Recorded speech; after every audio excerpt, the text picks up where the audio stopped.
অভিনয় আর চিরসবুজ সৌন্দর্য দিয়ে যিনি জয় করেছেন দুই বাংলার কোটি দর্শকের হৃদয়, সেই গ্ল্যামারাস নন্দিত অভিনেত্রী জয়া আহসানের জন্মদিন আজ, যার কাছে বয়স যেন কেবলই একটি সংখ্যা মাত্র। জয়া মাসুদ থেকে আজকের জয়া আহসান হয়ে ওঠার গল্পটা দারুণ অনুপ্রেরণার। ক্যারিয়ারের শুরুতেই মডেলিং এবং ছোট পর্দায় অভিনয় করে নজর কাড়েন তিনি। তবে তার আসল জাদু অপেক্ষা করছিল বড় পর্দার জন্য। 2004 সালে ব্যাচেলর সিনেমার মাধ্যমে বড় পর্দায় অভিষেক হয় জয়ার। তবে গেরিলা সিনেমাতে বিলকিস বানু চরিত্রে অভিনয় তাকে এনে দেয় ব্যাপক প্রশংসা এবং জাতীয় স্বীকৃতি। এরপর চোরাবালি, দেবীর মতো সিনেমায় অভিনয় করে নিজেকে ভেঙেচুরে উপস্থাপন করেছেন জয়া আহসান। প্রতিটি চরিত্রকে পর্দায় জীবন্ত করে তুলে তিনি জয় করেছেন একাধিক জাতীয় চলচ্চিত্র পুরস্কার।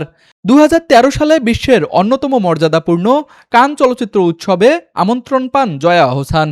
সীমানা পেরিয়ে কলকাতার সিনেমাতেও এখন সমান দাপট তার। কণ্ঠ, বিনিসুতো এবং অর্ধাঙ্গিনীর মতো সিনেমা দিয়ে ওপার বাংলাতেও নিজের রাজত্ব তৈরি করেছেন তিনি। অর্জন করেছেন মর্যাদাপূর্ণ ফিল্মফেয়ার পুরস্কার। শুধুমাত্র অভিনয়ই নয়, প্রাণীর অধিকার রক্ষা এবং নানান সামাজিক কাজেও সবসময় সরব এই তারকা। একসময় জন্মদিন কেক কেটে উদযাপন করলেও কয়েক বছর ধরে এই দিনে আর কেক কাটেন না জয়া আহসান।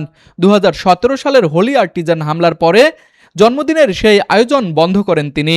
তবে শুভাকাঙ্ক্ষীদের পাঠানো কেকের বেশিরভাগই বিল্ডিংয়ের নিরাপত্তা কর্মী এবং আশপাশের মানুষদের মধ্যে বিতরণ করেন।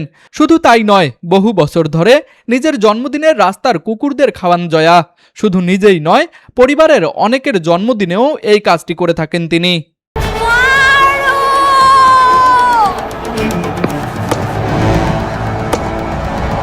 বিনোদন ডেস্ক, RCTV।